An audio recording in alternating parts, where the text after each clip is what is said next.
Ha ha ha. Okay, but let's actually take this serious. So I did some research.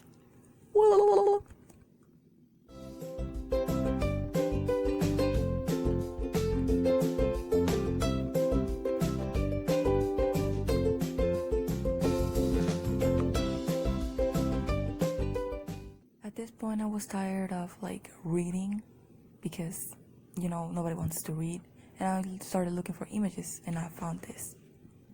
After seeing such disgrace, I had to get rid of the torture that I was going through.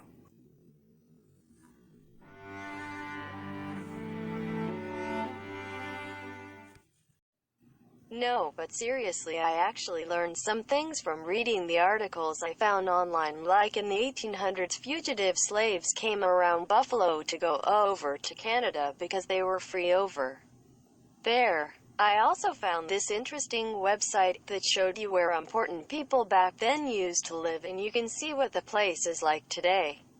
There are also many tour locations here in Buffalo that lead people around the places where the fugitive slaves used to stay. It's like museums. Woo!